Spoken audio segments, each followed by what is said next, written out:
What's up, guys? It's your boy, GRC, Crypto in the Morning, live every single day at 11 a.m. Eastern. They told me it would be hard. Oh, fuck, I got the YouTube on.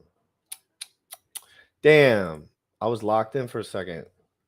Guys, how is everyone doing? I'm going to get to the chat real quick. I almost went off a tangent, and I'm kind of glad I got caught back. Red Squirrel, yes, Larry in the house. That is correct. Larry is in the house. And he is full of piss and vinegar this morning. And me and Sam are excited to learn about everything. You know, we're a little bit newer to the scene. Everyone that's been around knows a lot about Kryptokoolaid. I've watched a lot of his stuff. Extremely insightful, like to the point where you're just like, what the fuck? He gives you that little feeling of like, whoa, I have no idea what's going on. I like Kool-Aid. There's grape flavor, strawberries, and orange. Does anyone know the date when RH Twitter about what to do in case if you're MF stupid dumb F and sacrifice from exchange? If you did that, then you're probably screwed at this point, but I would check with the Hex Security chat on that one on the Telegram, t.me/Hex Security. Howdy from Montana, Hexdeck, absolutely amazing person. Hexdeck, love him. Can't. Paul Sachs, PVM Crypto, everybody here. Producer Bullish is not in the office at the moment. I haven't talked to him yet today. I was running a little bit all over the place this morning, and then Kool-Aid just texted me and cooled me right off. He cooled me right off. He was like, "You got some time? I want to talk," because I've been begging him. You know, God knows I've been in his DMs every morning. Guys, we have 1 minute and 9 seconds. DeFi proof, Crypto in the Morning, official banger of the summer. You already know what time it is. Crypto in the morning. Crypto in the morning. Crypto in the morning. Waiting on phone. Crypto in the morning. Crypto in the morning. Crypto in the morning. Crypto in the morning. Crypto in the morning. Waiting on phone. Crypto in the morning. Crypto in the morning. Smoking a blunt on my way to the gym. 11 a.m. and I'm already tuned in. Got me some hex and I'm making a stay. Got me some Hedron, I'm making it rain. Pay me some maxi and that just in case. Jim Reddit sent me to show you the way. Crypto in the morning. Crypto in the morning. Crypto in the morning. Crypto in the morning. Crypto in the morning. Crypto in the morning. Crypto in the morning. Crypto in the morning. Crypto in the morning. Crypto in the morning.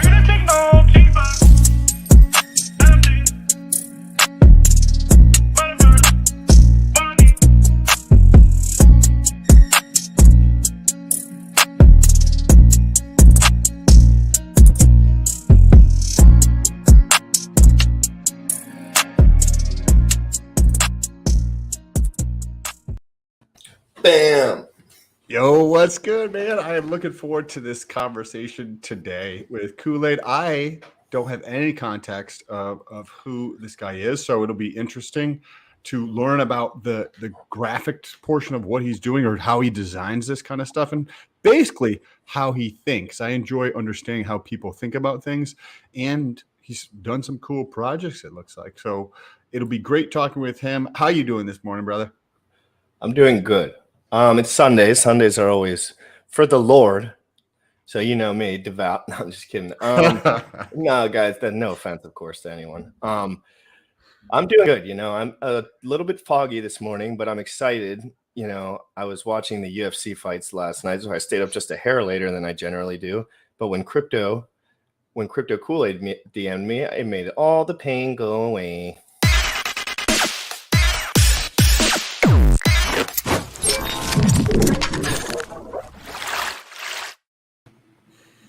What's going on, Al? Whoa! What up, brother? How you doing? Doing good, doing good. Let's see, we got some awesome people in there. Crypto Sloth, Red Squirrel, Power Excellence, Nada for the win! Hex Tech. Yeah, all good the big fucking people. brainers are coming today. All the big brainers want in. What's up, White Dog? Guys, it's so good to see you. Looks like a couple people have actually been asking to get your thoughts on that, like Iacocca or whatever. Oh, fantastic. Wow. You want to I saw wait, Sam, before we do that, that's the first topic though. We'll go first topic. Kryptokoolaid. For all the millennial dorks that think they got it going on, tell them who you are. Shit. Basically, I'm a level architect and visual storyteller, which means that I compose the shots for games and movies. But I had my pedigree and teeth cut at Arcane, which is the highest systemic game studio in the world. Stupid complex shit. But you're basically building real systems that talk to other real systems that talk to other real systems, and everything programmatically hashes against what your experience is. And so when you learn to see through that lens or glean through that eye, you start to look at the underlying footprints of what things work in. You look at the underlying gears on how things work, because the reality is fake reality is a lot harder to build, because in real reality, people are lazy. They have an excuse. In a programmable systemic world, it has to work. There is no excuse. That's a really interesting point. Me and Sam always kind of talk about that. It's like, as we learn more about cryptos and make it through it, it's like, first things first, that thing has to work to survive a 95% dump. If it does not it's not work, just even the 95% dump, like you guys were talking about yesterday with making your super persona, or like what is it? Beast that conversation from the Marvel movie or something like that, right? 2 different personas. I was a telemarketer for 5 years outbound, and you have to put a mask on to go to work. And then whatever happens and get projected to you, that goes at your mask. And at the end of the day, you take your mask off and you put it down. Do you live in that reality any longer? No. I mean, that was a long time ago. No, I mean the reality of like having to put a mask on for work, or do you just? Well, the question is like, what are you doing with your time? How do you value your use case? So before I went into game dev, I was a truck driver. I rode at Hurricane Katrina in a semi truck. I've been chased down by moose in the top of French Canada on the side of a fucking mountain. And like, you immediately have to put a fight, flight, and survive mechanism into how you handle your situations, whether that's literal physical, or that's how you handle yourself to close the deal, coffees for closers. So like all of those sub realities on what you do make things work. It's the reason why, for example, if you pay $200 for a CrossFit membership, you go because it's expensive. It has a commonality that makes it work. Otherwise, a Planet Fitness for $20, you're just like, Netflix membership. And there's always that 1% of guys that'll use the resources they have they're generally smart guys. I would that would be more so my style. Like, I'd like to milk it as much as I can, but I know the general sentiment as well. I mean, you pay that money for also camaraderie, right? Because everyone wants to cheer you on and all the rest of that stuff. So that camaraderie. There's social parts to it. I mentioned to guys a lot. I go to the most expensive gym in my area, mainly because I don't speak to humans otherwise. That's like my only time that I can talk to people, because I just don't like to fucking. I know you need to be streaming a lot these days. Yeah, no, I talk to this thingy. But I'm a sales guy, and I'm on feet sales guy, and I did a whole bunch of stuff. So I'm so used to every single day I was interacting with 6 to 7 to 8 random different people that I never met. I just knew on the phone. So it was my whole life absolutely switched. I am a microcosm of Sam Bullish and myself, basically, to an extent. And that's what I wanted. That's exactly what I wanted. I wanted to find guys that I really respected and I could emulate and just talk to them instead of these random buffoons in the streets.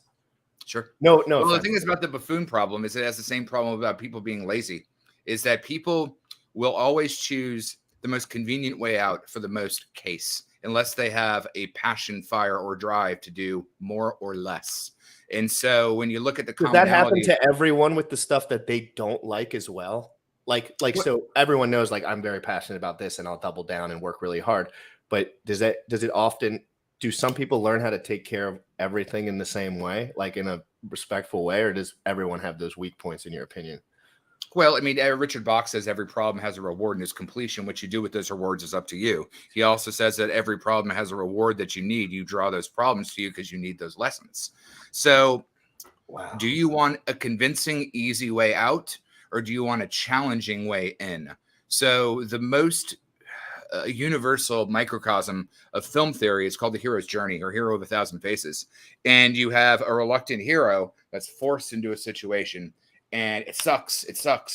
He kind of gets better. He has a mentor. It gets better and better and better. He thinks he's doing good, and then he gets slammed way the fuck back down. And then from there, it's called the belly of the beast. And that's where You have the Rocky montage where you're fucking running up the steps, or like all the rest of that type of stuff. That's so The funny. Adrian moment, right? So you have to have it taken away from you again when you think you almost have it, to really build cold steel, to fold it over and over and over and over. Yeah, again. that's And that's how like you really refine an edge. that's when my moment was when I figured out all the crypto stuff in my mind. I figured out Hex game theory in my mind, and then I got hacked for everything I was worth. And I was like, and I didn't know security yet. I didn't know anything about security yet. I I'll just teach didn't you go. my sovereign triple encryption theory. I know, but at the time, but listen, this is crazy. This is a really crazy story. Because at the time that was worth roughly $45,000 what I lost when I lost it. Total. It was a half stake, so some of that money would have not been realized for years. But and I lost it, and nobody knew that the market was going to be. You can't know, right? You can never know. So I was like, this could have been my last chance ever to get, like, I didn't know if it was going to go to $1. And I took the L, and I went to bed that night like a baby. I didn't give a fuck. I decided not to care. I decided that it made no real difference in my life. And guess what? I bought that same amount times 3 since then. See, and you learned a lot more since then. So look at it this way. You got a quick lesson of the 2017-2018 bull bear fiasco from ICOs, so grateful. Ponzi's. You have to actually get screwed to learn something. Again, I just said it in the hero's journey. You have to be smacked down right when you think you have it to go to the belly of the beast. And then from there, being at rock bottom again, you already knew where you came from because you already walked there. So that vision on the high on the prize, you can see it. I always tell people, I remember sitting in that halfway house with 12 heroin addicts. You believe me not? I do remember. I remember being there, and I remember being the youngest guy there, the smallest guy there, the most inexperienced guy there in every single way. And I remember thinking to myself, my life will never get better. There's no way. And then I made it through all of that shit. 6 years, never touched a drug, never touched a drink because I was in so much court trouble that I was scared to. My hindsight was telling me, don't you dare fuck this up, boy. They're going to lock you up and you're going to get booty banged, boy. Because down here, the jails suck. Like, they're not, it's booty bang central down here for white boys like me. And well, now I see why you work on your squats so much. I got to make sure I can clench the steel of 1,000 warriors. No, I'm just kidding. But anyway, I tell people that story because I already made it through the worst part of my life. This is like fucking bullshit. This is so easy for you. F you stupid shit compared to like, I hope these guys don't kill me. I hope these guys don't kill me. I hope these guys don't kill me. I hope these guys don't rape me. I hope they're not actually dangerous. I hope they're all talk like that.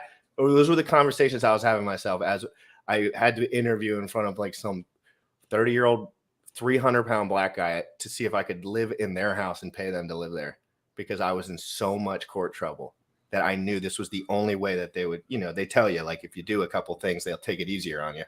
And, I just followed all the rules. I said, and I made it through all of that. And on the other side, all this stuff seems rather petty. All these people complaining on the internet about Richard's not giving me all the free money I ever wish I had. And the timeline that I wish I had it in a system that drops 95%. And he tells you that every fucking week. It's like, I wish some people had felt more pain. I think that's again, it's that coming back from that reality. Like when I was a truck driver, I drove 11 hours a day. I'm an undercover student for 7 hours a day. I slept for 3, rinsed, repeat, did that for 2.5 years. So after you've worked 120 hours a week for 2.5 years, everything else is kind of ludicrous. I mean, I'm not going to like pass out at my computer and get stabbed by a Wacom pen in the eye, but like, it gives a different sense of reality of what's possible, what you can deal with, and how far you can stretch yourself, which isn't the healthiest thing in the world, but it does give you an added ability to leverage what you can and cannot do. Was there ever Are you a hexacon or a hexacont? What was that time for you, Sam, where you just were like, this shit don't matter no more? Like, I know I know you're not the most emotional guy. You never have been, as far as from when I've met you, but you were a bit older when you weren't a child when I met you. When I was like 17, going on 18, I did some stupid shit and I was in jail for 6 months.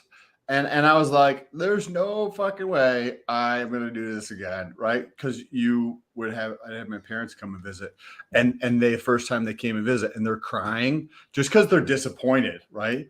And I was scared. disappointed. They're probably myself. scared too. I was just fucking pissed at myself, and I was like, you weren't even scared. You were just like, I gotta sit here for 6 months. I was so pissed. I was just fucking enraged. I wouldn't even talk to anybody when I was in there. I would just stay in my cell. And I was like, I'm not going to fucking do this. Like, this is ridiculous. And you were a hefty enough a guy that people probably wouldn't poke around with you just by circumstance, right? Correct. So you can kind of just keep to your shit. And nobody's gonna fuck with you if you're just, well, unless you're in like LA County or something, like in normal ass jail, like you're fucking straight. But if you go to a certain jail, like you'll be throwing hands just to get through the door. You know what I mean? There was definitely a bunch of fights in there, but I just kept to myself. I'm so glad I didn't have to go into like any Gen Pop or anything like that. Sam, I did all those things the guy told me to, like the halfway house for 2 years. And they gave me weekends because I did that. But I had a bad charge, dude. Like I had to do everything. Like for 6 years, I did not drink alcohol. And I was a child. I wanted to drink alcohol.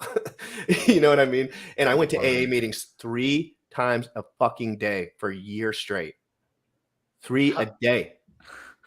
Day. And they told me I should do that for the rest of my life. I was like, y'all are fucking crazy.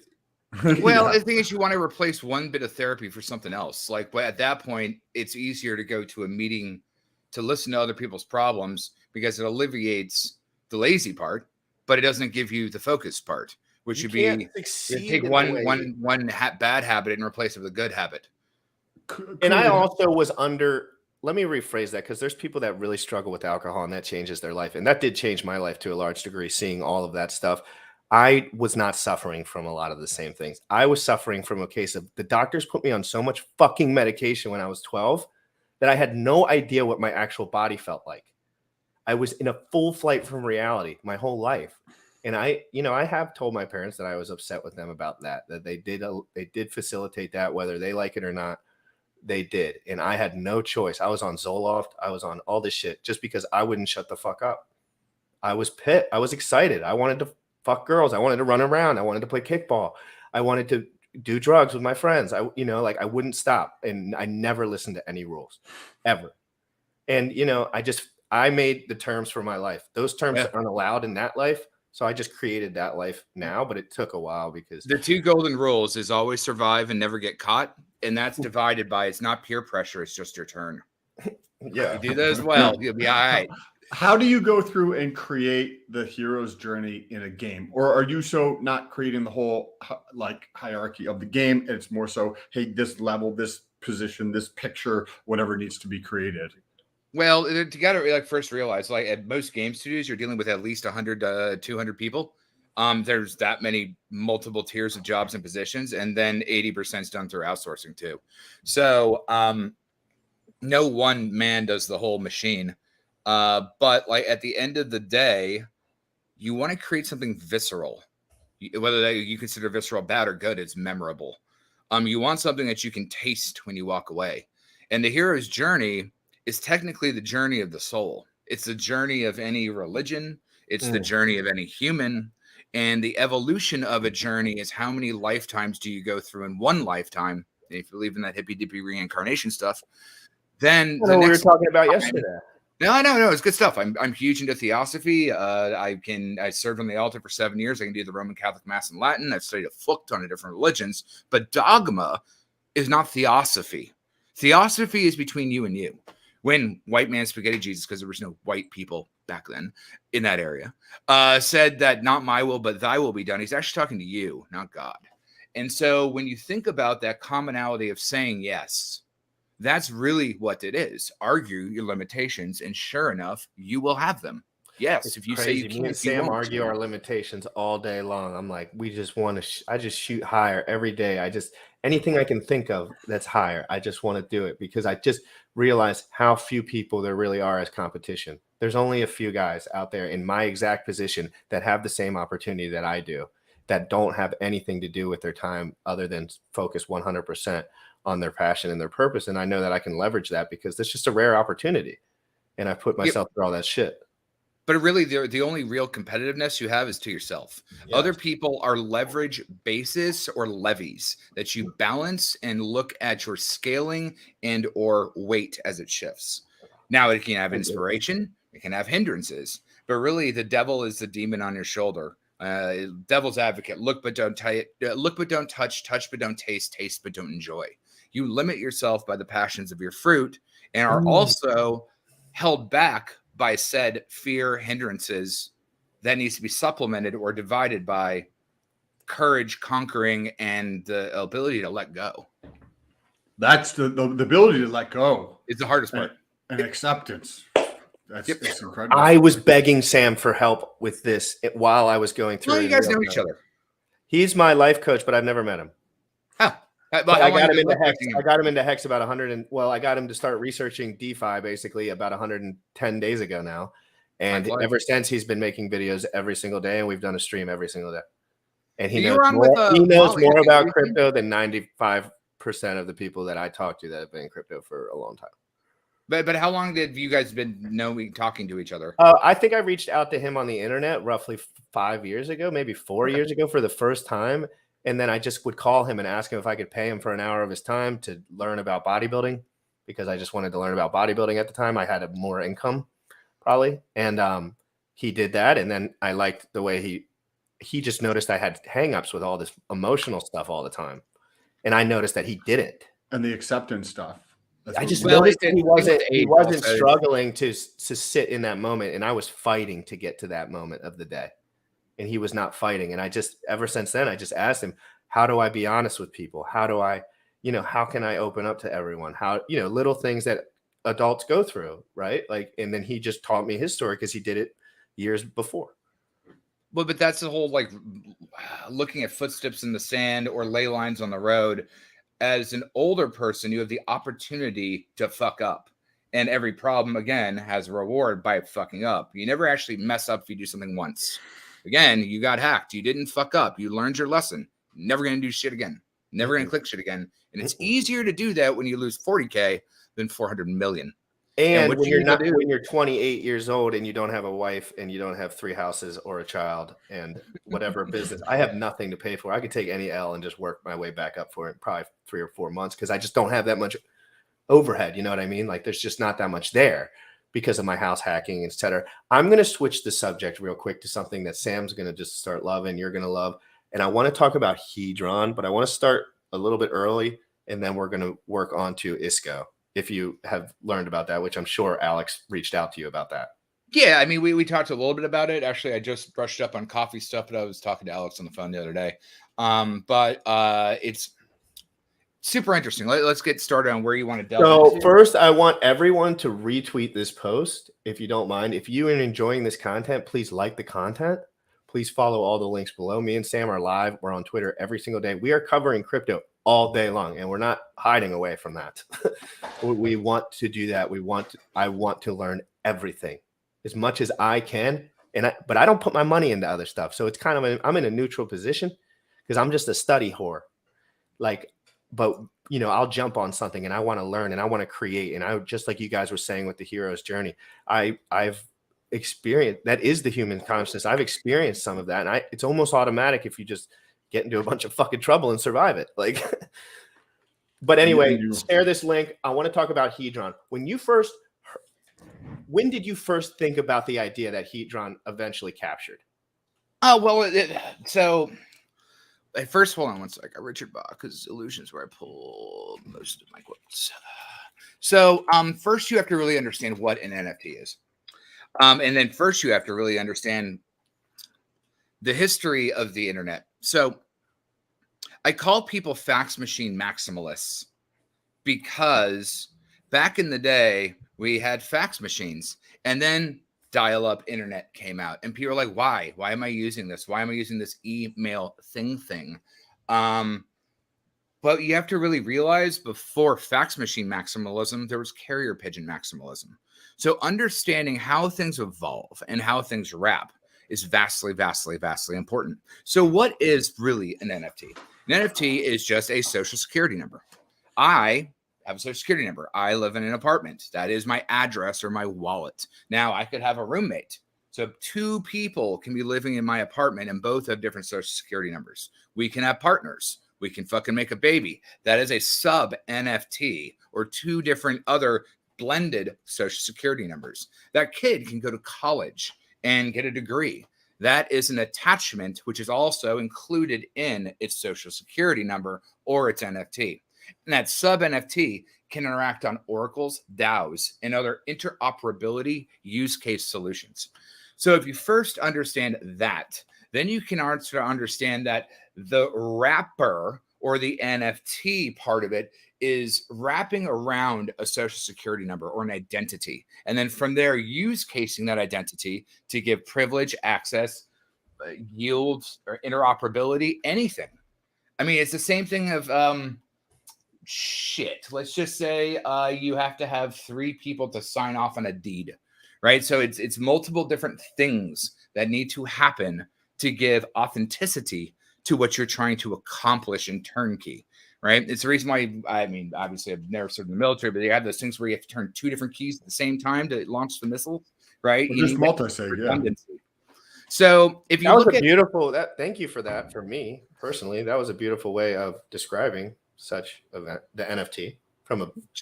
wait, no, it's a wrapper. Remember, so like if we roll back to my carrier pigeon fax machine maximalism stuff, if the petrock.com had not happened, the bedrock wouldn't have fallen, that anything that survived the .com bubble wouldn't have superseded.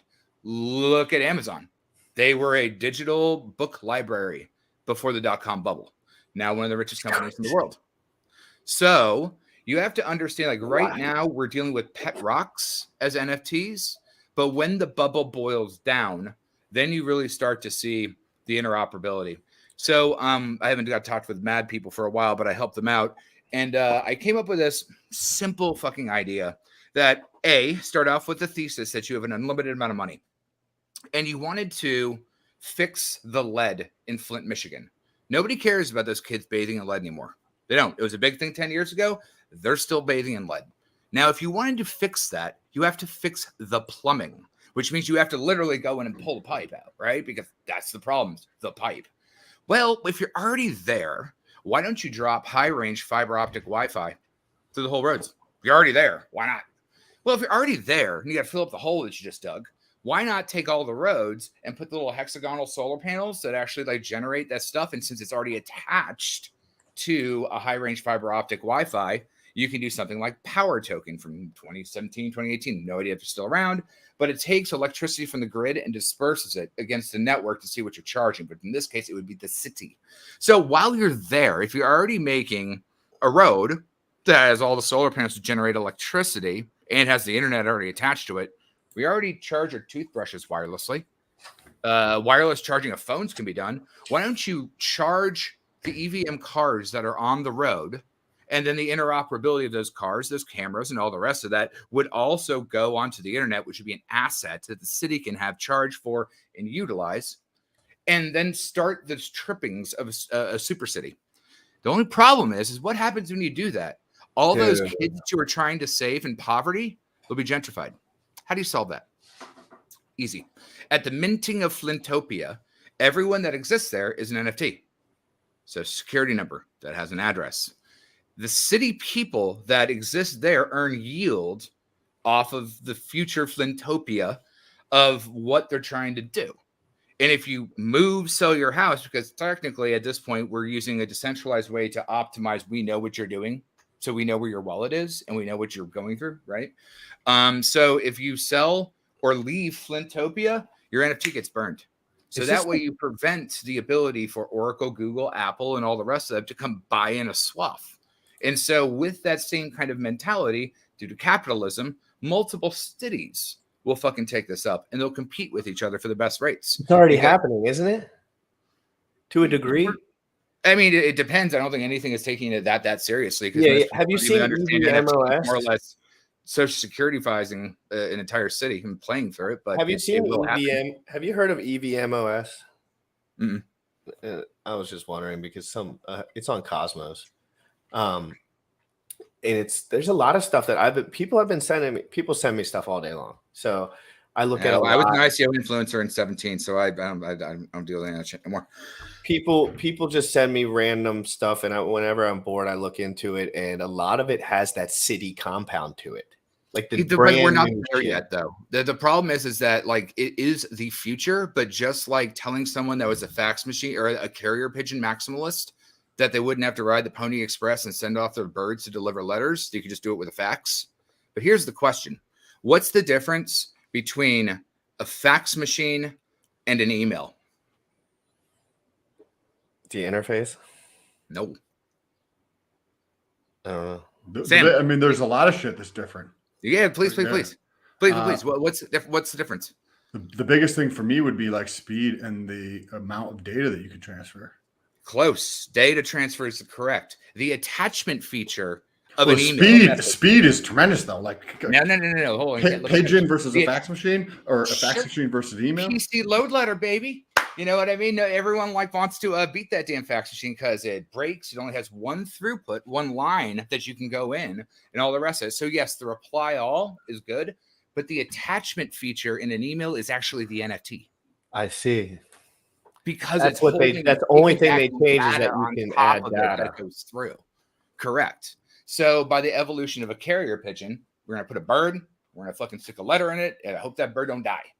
And then from there, a fax machine says, I don't have to go all the way there to send it. They know where the bird's going to go? Huh? I don't know where the bird's going to go. Certain trainings. Oh, yeah. The thing is, like, when you do carrier pigeons. Yes. Well, no, but with carrier pigeons also, they're shot down, they're taken out, life, so they have to send multiple pins. I would be the guy that would be hired to BB gun little birds. but I want to just so we don't get too far off, because I'm trying to. The thing is that understanding Hedron, you have to understand this tangential reality. Okay.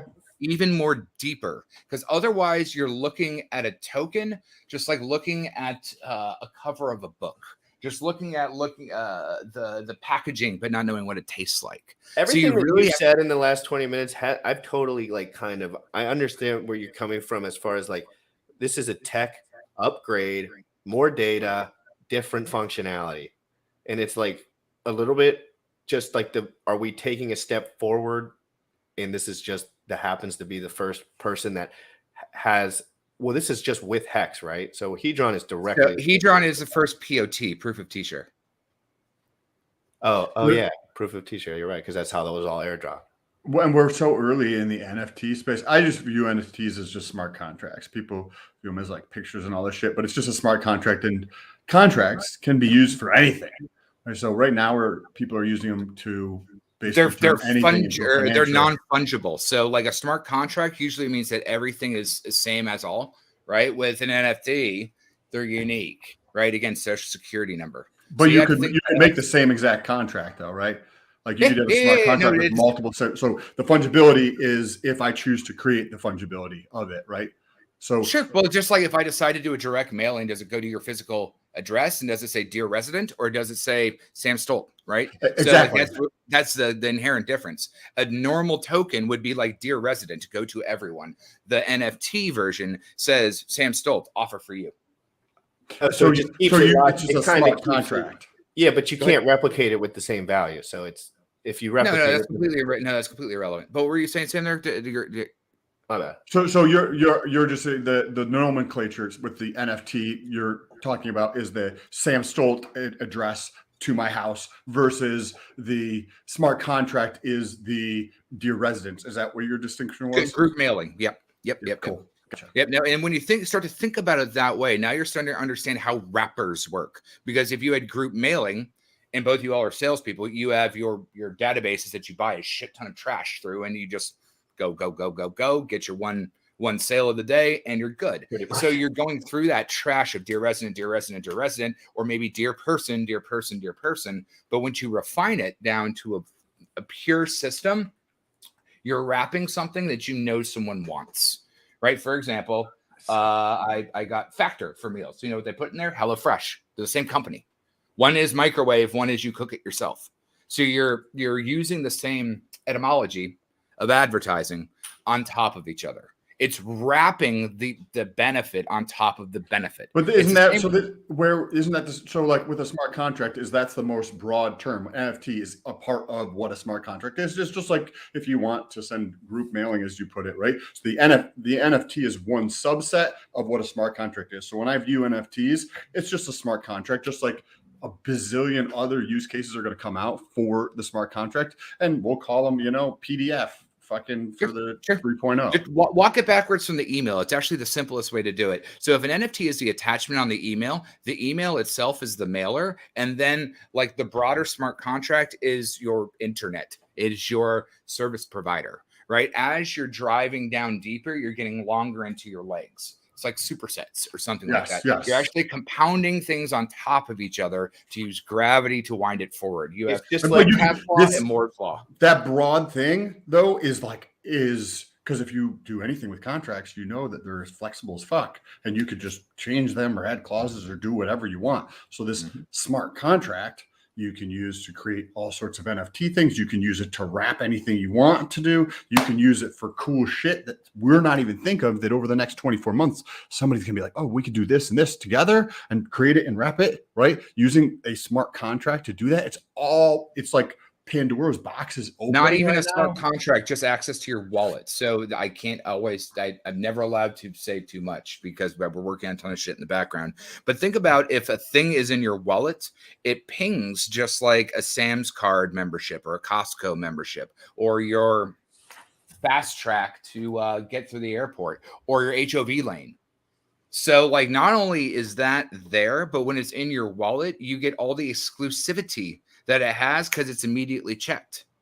It's your KYC for you, your social security number. That's when people deal with this NFT stuff. They're coming at it from the complete wrong angle. Like the dude that made the pet rock was brilliant. You can still do that. It's still up. You can still buy a pet rock. But I mean, like, why not just go to the riverbed and get your own? Oh, you paid money for it, so it's valuable. And that's inherently the thing, is that when people pay money for something or a good or a service, the more its cost is, people think the higher it's worth. A rock is a fucking rock. Why are you gonna pay $100 for a rock? It doesn't even have googly eyes or something on it. Fun. But like when you actually like boil that down into its pittance, and again, belly of the beast, back down, builds the bedrock for everything to move forward. So if I'm trying to understand the way that you're seeing the world, your idea of this is that it has the overlying piece from your point of view seems to be more related to the individual piece of it.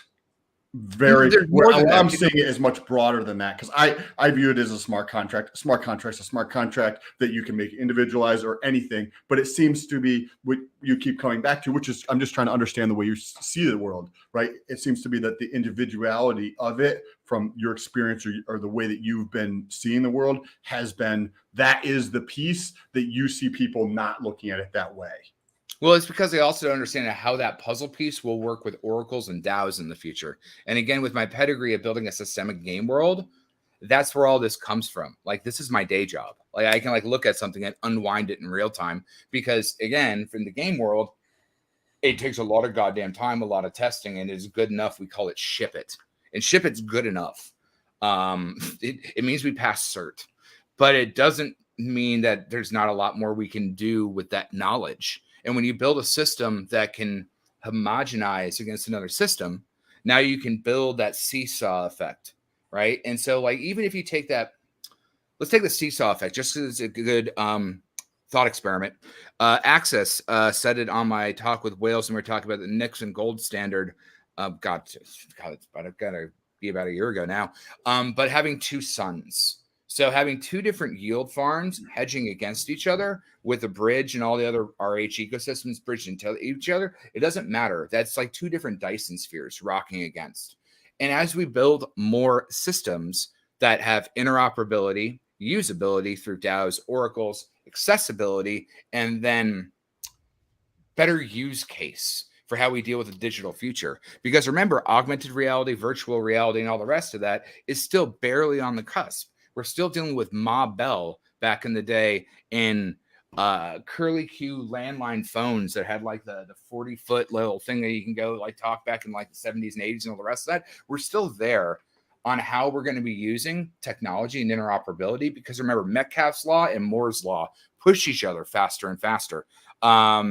Was it Moore's law that everything moves faster as far as capacitors things, so computers get faster on a power of 2, and then Metcalfe's law is that social networks, I believe, compound on a power of 4.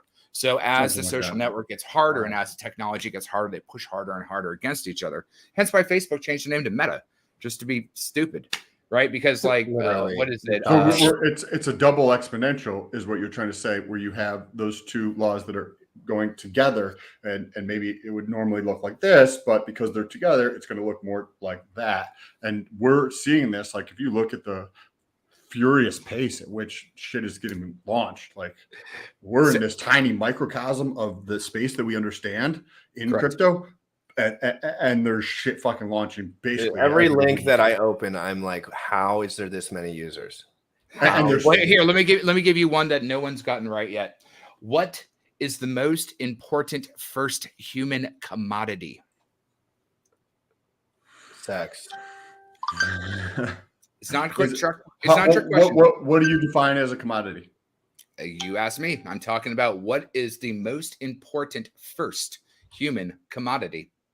Well, if you can consider commodity as some things that are consumable, and or anything holdable, transferable, usable. So if you take a broader definition of what a commodity would be than just something that is consumable, it'd probably be like flesh. It'd probably be like flesh of some sort. It has something to do with water or food or fire or something. It has to be like some sort of flesh. Let me think. If I was there by myself with the people, I'd kill someone and just eat them. Yeah, if I had to eat someone, we'd probably have to kill someone and eat them. Yeah, sure. But let me recap that. Some people will say fire. Fire you can't hold in your hand and transport. Some people will say language. Well, if you're the only person on the island and you're talking to birds and they don't understand you, what use is your language? Some people will say the answer is beasts of burden, or technically horses. Because when we have beasts of burden, you can actually track down the person you're going to go eat and go Mad Max and kill them. You're actually able to till the land to grow your food. You're going to be able to trade your beasts of burden or horses for tithe, and they're also stature. Now, where are horses in today's society?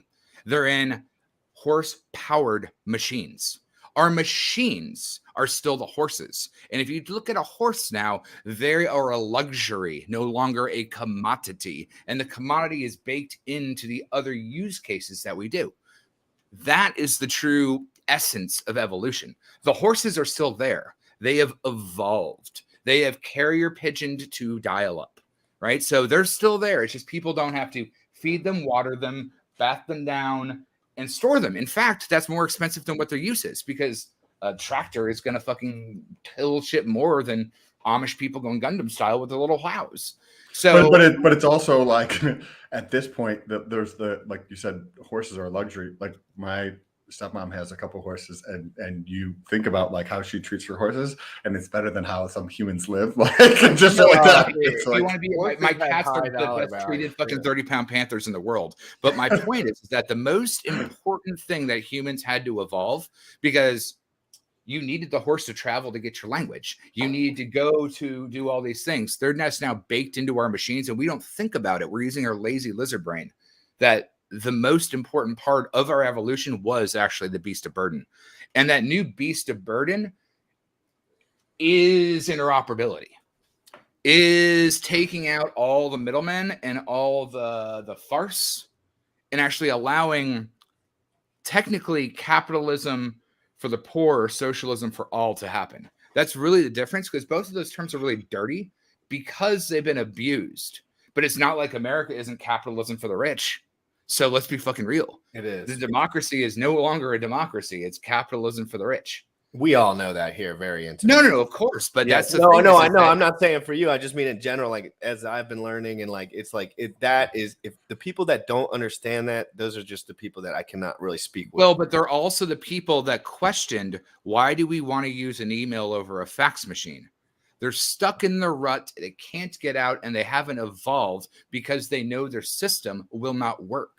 What And they happens know, in their they were the systems is they same get people that were blockbusters. wondering why phones needed to scale out of your house. Like, you know, it's like Why, it's wireless. My cord works fine. Okay, so this is cool. Very interesting. I like the approach. So wrap it back to Hedron then.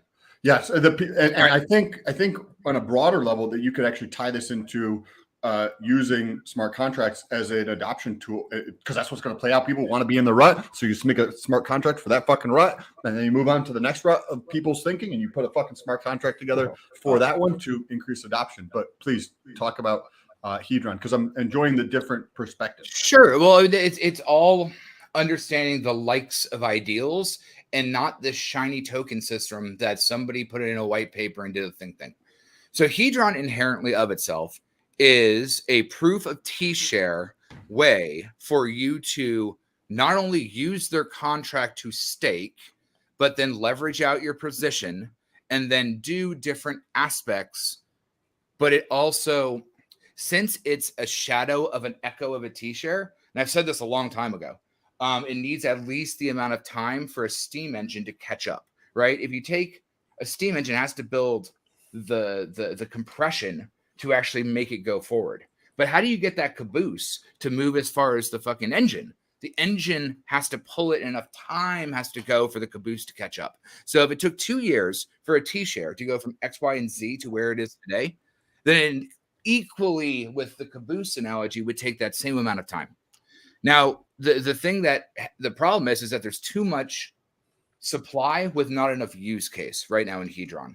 So what the Akasa is doing, and it's building a burner or a little Pac-Man that's going to wanna.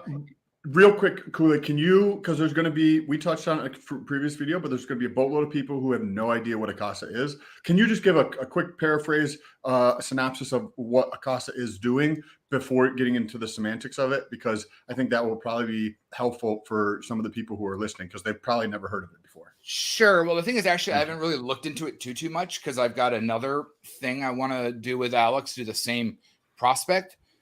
The only thing you really need to understand is take that train analogy. Hedron needs at least the amount of time for a T-share to be as valuable as a T-share, because what you're doing is you're future buying a wrapped NFT of a future T-share. So you have to look at as the train moves forward and scales forward, right? It took this long for a T-share to get to where it is now. When I started, it was like $30 for a T-share. So now we're way stronger in that. And so when that goes forward, the T-share has got exceptionally 2 years more further.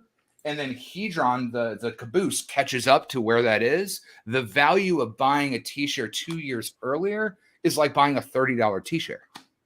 So that time needs to happen. Problem is the bonus gave a little too much leverage for people to dump. So what you need to do is put a burn mechanism to counter it.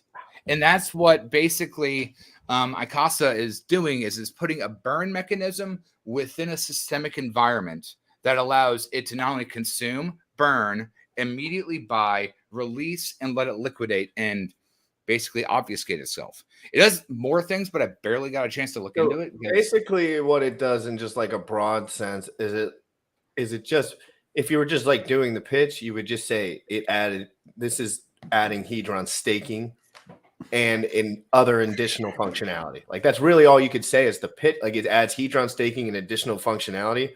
But what it does is it eventually would just make more hex be held up within. No, that's actually completely the wrong direction. So as almost anyone that's an OG knows, it literally takes you 6 months to really understand a T-share, really ratchet it in. It takes a long time. Even if you have a good mentor, it takes a long time to really figure it out. Hedron is incredibly more complex because it's building complexity around a T-share. So like you kind of really have to first get and understand that to really understand something else. And again, it's very much like a Dyson sphere built around a T-share. So do you want to explain what a Dyson sphere is?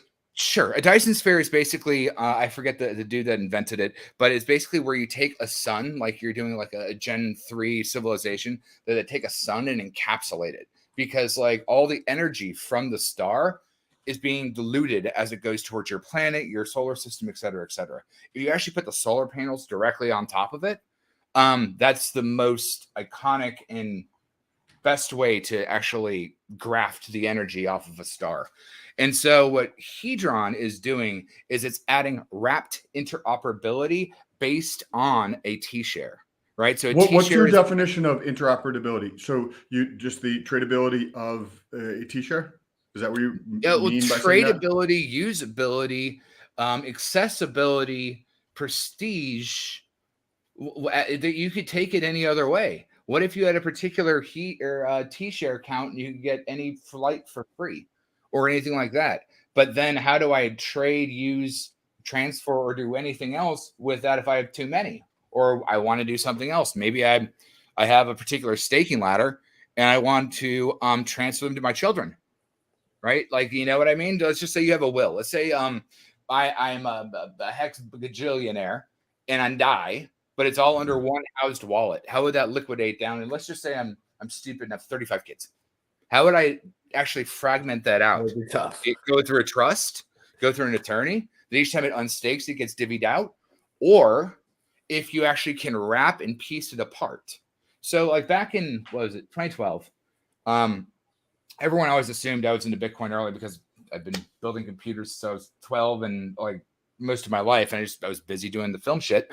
But in 2012, Bitcoin was $1,000 and I have $250,000 in student loans. Expensive as fuck for me. But I didn't realize that Bitcoin was a fractionalized asset because I thought I had to have the grand up front. I didn't have a grand. But if I would have realized that I could have just put in $100 a paycheck at 2012, I would have had the tactile knowledge, the muscle memory being in the ground, in the jungle, that I would have invested in ETH at launch because I would have understood it, right? It's kind of like we were talking about fasting, calisthenics, and all the rest of that type of stuff. At the end of the day, most people start at Planet Fitness. So you don't have that advanced tactileness. So let's roll back to Hedron again. So if you're dealing with Hedron, you're dealing with a wrapped interoperability that allows you to take a stake, make a stake, but then do shit with it. The problem is too many whales have dumpable things and there's not enough to do with it yet.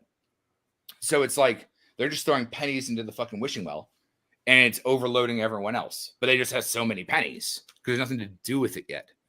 Normally it would have taken that 2 years to get there, but everyone's freaking out because it's only been 100 days. I'm like, I told you 2 years.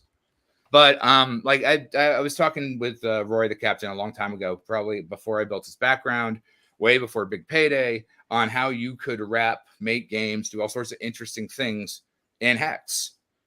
And Alex is the first person that actually released a POT, proof of T-share, right? I can design anything, but I'm not a coder. It's crazy. You can use that concept for a lot of different things. If you have, you can use the T-share, the proof of T-share or the proof of B-share, and then you could have weight. You could have a fitness game associated with it. I was actually not going to suggest that on stream because I wanted you to come up with that and do that yourself and no one run with it. But yeah, well, a lot of people send me that kind of like word here, word there. How you would do that is you would collateralize yourself into a pool, but you would also need a sponsor theoretically to do it. So that way it's not just your own money, but it's the marshmallow game for yourself. It's again why you pay $200 for a CrossFit gym. You definitely want to go every fucking day. Because otherwise, and there's no showers. There's never showers. There's never showers at a CrossFit gym. I'm like, y'all have. It's disgusting. Never once in history has there been a CrossFit gym that actually had a shower. No. Mine did, but it was more of a drawstring thing. So I'm paying $200 a month. Let me get a shower. No, because it's primal though. That's the whole thing about it. It's supposed to be primal. Some of us don't have nice showers. You can't get a latte at a CrossFit gym either. You can get your little frappuccino. Fucking pre-workout and a little like slushy over where your gym is. I'm sure. Oh, my gym is so bougie. There's like I know. I'm sure they put a sheet on top where you pat your butt on the way out. They're like, "Thanks, coach." I didn't even think you were coaching today. Every time so let's get that. I want to hear the thoughts on developing something really because we do plan on coming out with something, and I'd love to hear your ideas on using the say as an anchor, like T shares or B shares or M shares. That's it. You hit it right on the head there, Sam. Like, well done. So the first thing that really perked my ears up when Alex came on, he's just like, A, NFT wrap stake. And I'm like, ooh. And then from there, he said, B share. I was sold immediately. And I'm like, I like this guy a lot because he already realized the T share day is basically the heyday is over. But the B share people, they're the ones that are going to want to buy the T shares. See? So you're basically setting up the future ability of, again, 2 years. Remember, Bitcoin's what, 13 years old? 2 years is what, a sixth or an eighth of the fraction of its entire time that crypto has been evolved. Let's go back to that horse conversation. How long have we had horses? And when did horses become a luxury? 100 years ago? 80 years ago? 50 years ago? You know what I mean? It wasn't until recently that we closed that gap. That horsepower is the only time that you ever see a horse in your life. So a steam engine and caboose, it will ratchet together faster and faster because we, again, are just in the very clutch of Metcalfe's law and Moore's law, pushing against each other. So yes, they will happen. And the value of a proof of T-share is what Pulse Doge did. It's what a whole bunch of people are doing now because the engine is the T-share. It is the sun. How we encapsulate and use the energy from the sun is the most important use case because it generates trustless, constant yield, regardless. Dink, dink, dink, dink, dink. And as that adoption moves up, no gatekeeping, all the rest of the nonsense, hex scale comes out, fucking trust goes in. Now we've got more and more power coming on top of our sun. And so that value of a proof of T-share gets more and more better that eventually having proof of B-share is going to be still good, right? I mean, think about like your car with what, 300 horses? You were satisfied 100 years ago to have 3, not 300. Yeah. No, it's interesting. And that's, if you really look at the percentage there, it's probably about accurate with a lot of technologies, like a couple hundred X's before it changes the tech. Like, so could you? Well, now we also have electric cars ahead, too. There's electric cars, right? So I don't know. There's like 800 or 1,000 horsepower on the Tesla. Those horses are crazy because it's like. Well, no, but think about like what I was talking about with Flint, Michigan before. Once we start having solar panels on the roads that can charge your EVM cars on the go, then your interoperability of only going 300 miles without a charge will change. And then the green and all the rest of the energy use cases of using those cameras, advert for advertising, like Lamar does advertising work, just did. All those things will be in play. So it's many different cards or wrappers around that you're finalizing your deck. I'm not a poker player, but I understand the game mechanics. But like in between your draw and the river, you got these 2 little cards. You'd be like, Yahtzee, come on. But you knew what you had to start. You just didn't know what was being played in front of you. As interoperability, which is use cases binded by NFTs, smart contracts, oracles, and blockchain, and basically, what's the word I want to use? Accountability. All it is just fucking accountability. And it's pure accountability. And that's why it works, right? And that's why we all love Hex. That's why we have Hex channels. Just remember, DeFi is just high-speed internet. Because dial-up, you had to do the handshake. And then, like, if someone picked up the phone, you're like, but ma'am, like, it had many other variables. DeFi is the evolution of dial-up into high-speed on the radio. It's still slow as fuck. It's slow as fuck. Ethereum's slow. Every time I do an Ethereum transaction, I gotta wait like a couple minutes. I mean, did you remember sending a snail mail letter out? No. Okay. I don't. I've never written a check, Kool-Aid. Yeah, he's never written a check before, like a paper check, like which is crazy.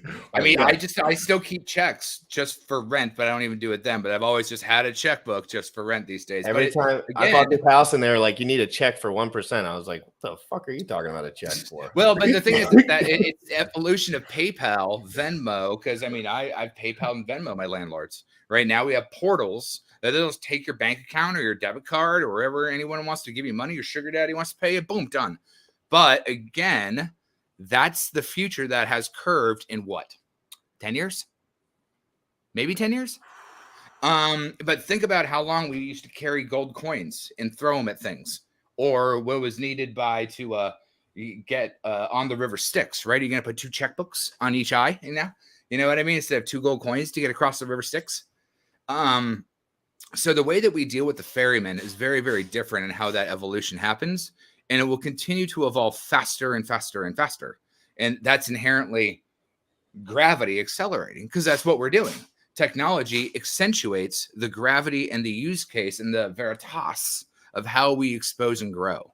And that's the same thing again of a character's journey, is how do you start as a pauper and then end a king? Well, there's a process to that. This is just, we talk about that because what you're describing is literally playing out in the adoption of crypto as a whole. In real time. It's real time, and we're at the beginning stages, relatively speaking, where this next 6 to 7 years, probably my estimates are 5 to 6 years, we're going to be over 50%. Yeah, it's good. And I cut down the growth rate by 50%, and I had 2026, 2027, 50% of the world's population in crypto. Well, usually when I do any type of predictions, I take what I think the real number is. I divide that by 4th and then divide that in half.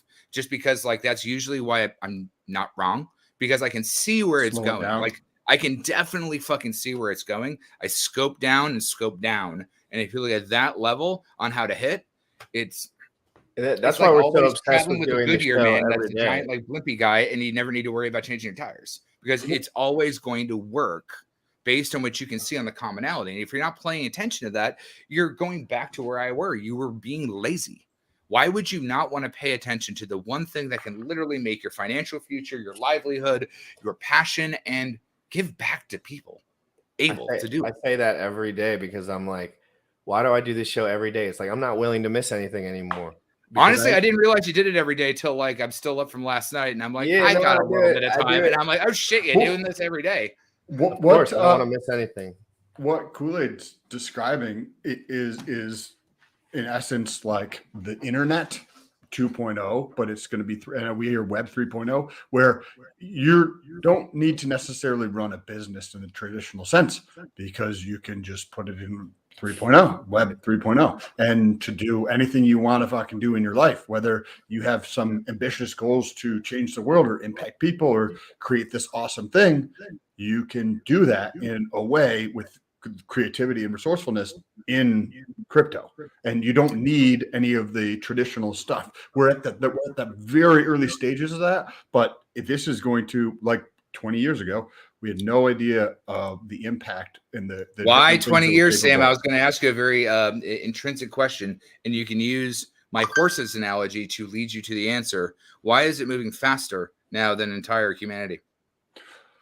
Because of the connectedness. So we used to have silos of information. So if you picture the globe and you have these silos of information all around the world, think of like New York City. You need to carry your pigeon to get out. And those silos are now, there's fucking shitloads of holes in those silos, and that's bleeding across not just in the United States, it's across the whole world. You hit it right on the head. It has nothing to do with the United States. It has to do with everywhere, because a horse will take you across the United States, but it ain't going to take you to fucking Europe. It ain't going to take you to Africa. It's not going to take you to Australia, and it's not going to do it now. So yes, it's the horse analogy again, or the transportation use of a beast of burden. And it's really simple when you actually chump it down to these terms, because that's why we're moving faster and faster, is because people are talking more and more. And now finance is talking more and more outside of the robber barons and all the rest of that, which has evolved from different things to different things to different things. And now we, through DeFi, have a piece at the pie and the ability to learn, build, and use case against those type of things, or even build a business around it. Before that wasn't available, right? No. But now think about 5 years into the future. Augmented you reality, can't even comprehend. Not possible, right? I know, I built it, so I definitely, I assure you, I fucking understand it. But like I always tell people, like it's pretty. If anybody at 1 penny knew Bitcoin was going to be at 69,000, raise your fucking hand. Like, or if you want to do one other fun one, I call it Apple's law. I can do Tesla's law for you too, but Apple's law is that if you look at everywhere in like early 90s, we had payphones, we had payphones, we had pagers, and we had landlines. Now, all of that was good, but we used our landline to use dial-up internet service to then download MP3s, but we had no ability to place that MP3 on anything. We had no way to talk to us after we left our house. We had to go and meet at a library. We had to do something with a map point to get to. We didn't have a way to be contacted in transit. We had to go home to get a message. Now, with the evolution of an iPod that gave you the ability to just digest now media on the go, MP3s on the go, but you still had to be landlocked to someone that had a Wi-Fi connection to get the internet. When Apple's law created the iPhone, and by the way, I'm a huge Apple hater, call them crapples, but Apple's law allowed you to get access to information, the internet, get access to telemetry data, and contact your friends at the exact same time. What happened after that? The payphone, dead. The pagers, dead. Landline, dead. All of it. Besides landline to access the internet. And now retail's dead because of it too. Koolaid, I've been covering Tesla for 10 years and I just stopped, 4 months ago when I got into crypto. So it's like for the past 10 years, been covering Tesla, all the nuanced detail the years, listening to earnings calls, etc. Hold on. I'm gonna pull up my random. What you're describing. So what is Tesla's law? Just like I explained Jobs' law. Jobs' law is he didn't actually create a phone or a computer. He created the first social parabola that allowed everyone to move, communicate, contact, and do the evolution of technology together at the same time, no matter where you are.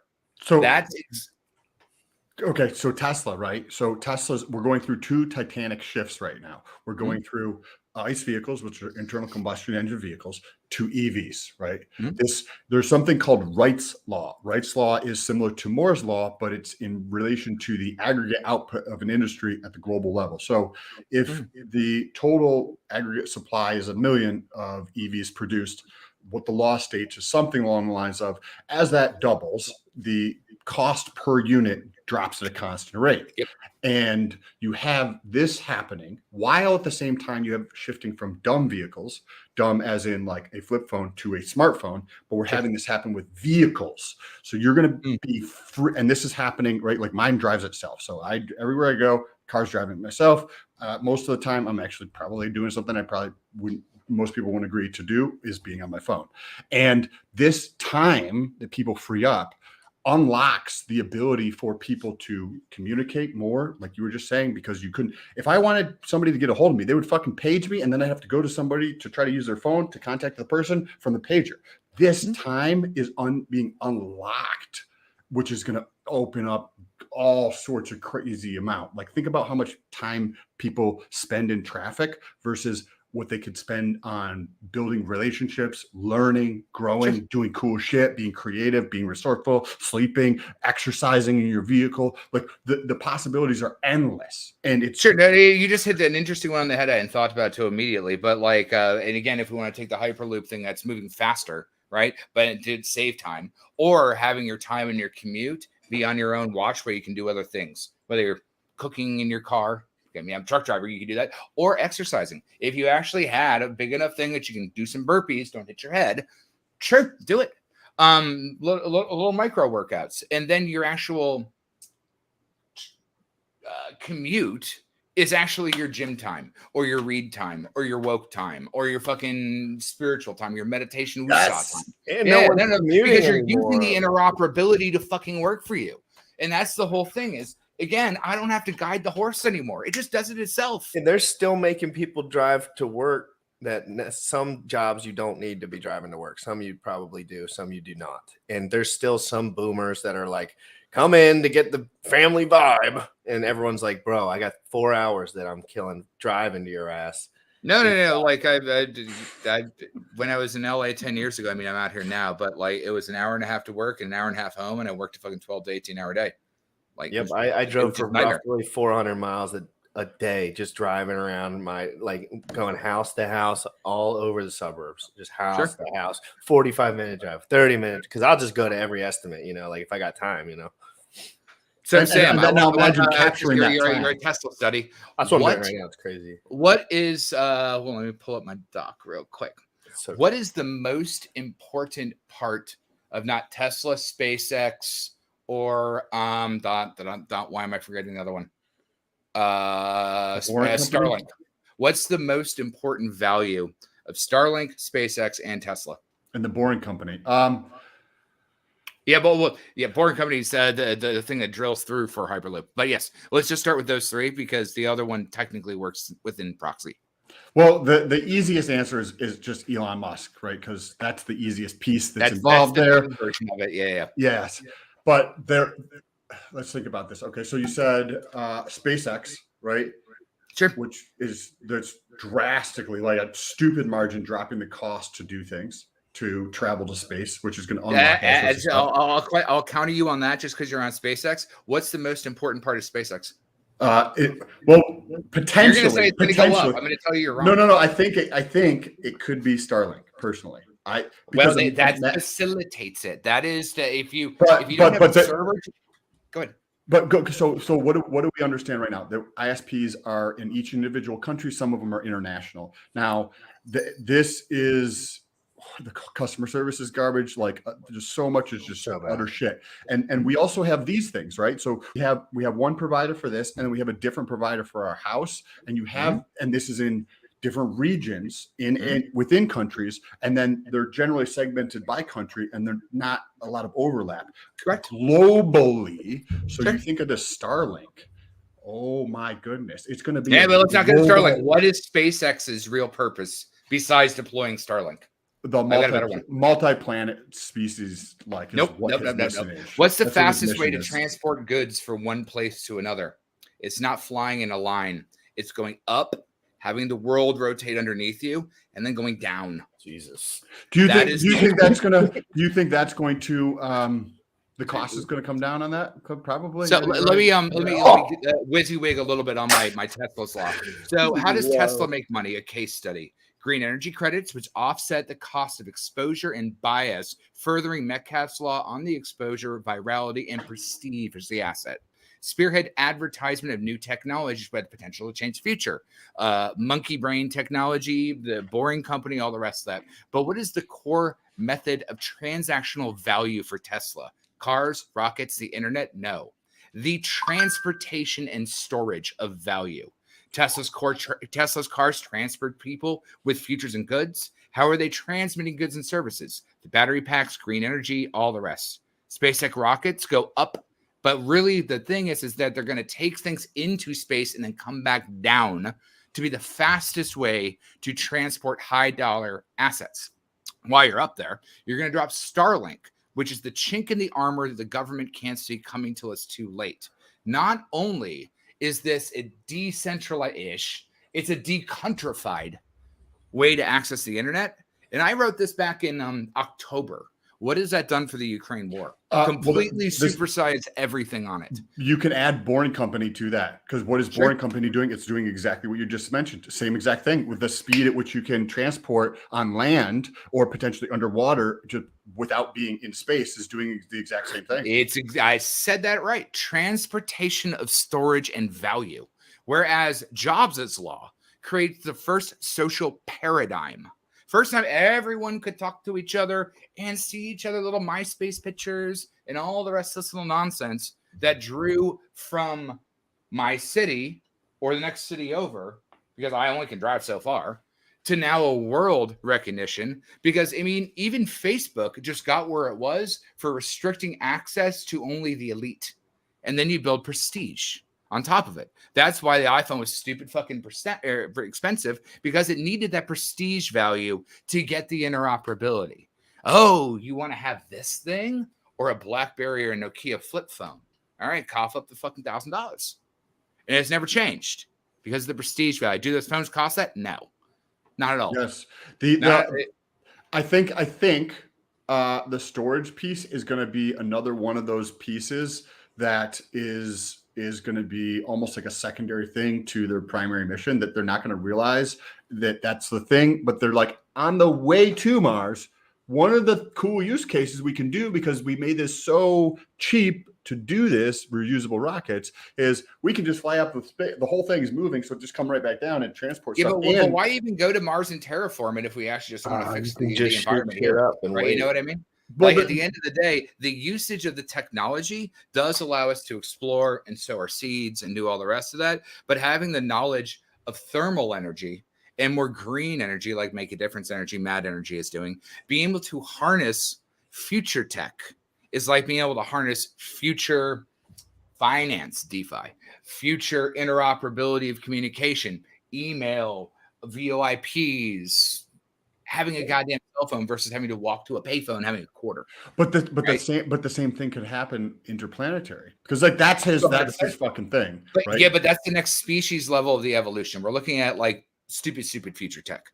So, but that same methodology, but that's going to come in the path. That's going to. I see that happening on that path to the longer journey. Roll it back into my horses and the steam engine and the Hedron conversation. You're 100% correct, because when I say 2 years for a T-share to catch up to where that steam engine was to get there, right? Train, move, caboose, go.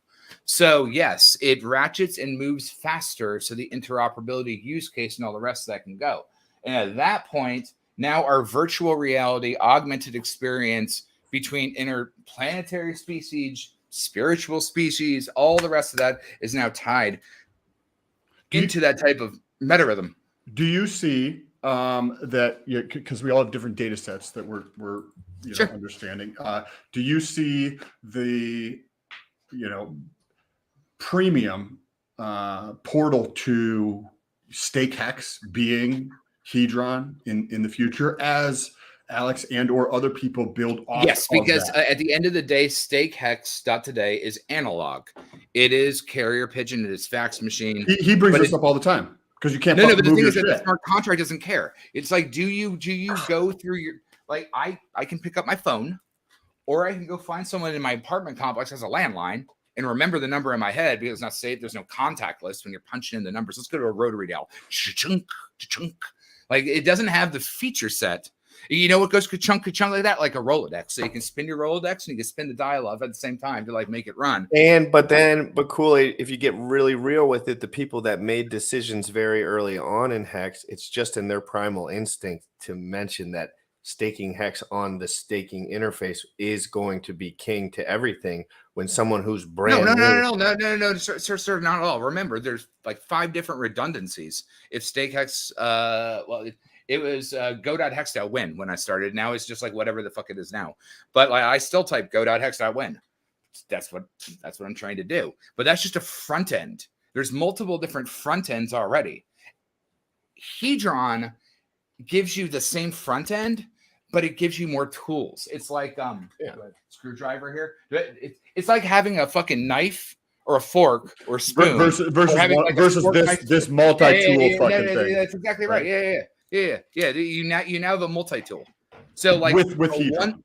Right. Well, again, like you can have a fork and you can have a spoon, or you can have a spork. It's great. But having a multi-tool that does a lot more is better. And even if you don't use the advanced features, if you grab your multi-tool and you only use the knife on it, just so you know you did nothing. It's just like when I cut my steak up, it's delicious because I'm a fucking man. I eat my steak with a Gerber. So, but you're still using the exact same tool, aren't you? You're just not pulling anything out. And you have no concept of risk because there are immutable contracts that work on top of each other, that spin on top of each other. Again, velocity is the most important thing besides Metcalfe's law and Moore's law. They make velocity by pushing against each other. They're tectonic plates that are actually like rimming up and down that actually push the matter that makes a mountain.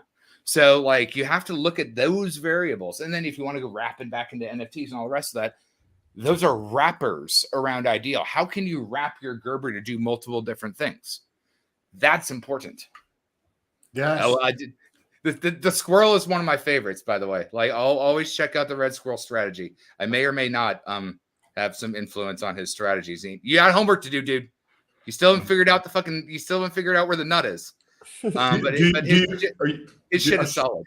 So based upon the information that you have, it sounds like that you are very bullish on Hedron. I'm bullish on anything that can wrap on top of a T-share and use cases to make things work. Again, most people wouldn't consider SpaceX transportational travel, but they also haven't thought about it anything less. There's a beautiful Event Horizon is one of my favorite movies, and they go through a thing. It's like, what's the fastest point in space, from A or B? No, it's to fold A and B and then move through space to actually do something. That's how you move through space faster. It's folding A and B, not running like a chicken from A to B. It's so true. When A and B are in unison, then it works. And so what you're doing is you're using a machine that can use a machine. It's building. That's like you're describing like warp drive, right? Because the only thing that can you could consider it that, because that's what we will be doing as it compounds further and further and further. Again, how far did we go from sending pigeons to the Wells Fargo Express, which I had to like go deliver your mail, right? You know what I mean? To now where we're at. Yes, exactly. I mean, at the end of the day, how long till drones are going to be delivering your packages instead of UPS? Because the power to charge the drone will probably be cheaper than the gasoline, as the batteries and the use case of absorbing the power becomes easier. Let's go back to Flintopia. Do you think that they've been delivering things, not EVM cars or drones, because drones need power, and you're generating all that power in from the roads just as a simple way, not even doing solar farms, just every goddamn road. And then from there, all the traffic telemetry data will tell the drones on where to go and what's going on with everything, because you have all your cars. Like, again, you say you should, as a retired truck driver, you should always probably have a hand on the wheel. I don't give a fuck. I've seen way too many accidents in my day. Like, I mean, it's like Jim Rat talking about like heart problems. Like, I've seen some crazy shit on the road. But I'm saying that at the end of the day, your car's cameras recording onto the internet will give all the interoperability for whatever's going on in the sky in real time. It's Skynet shit, or Minority Report.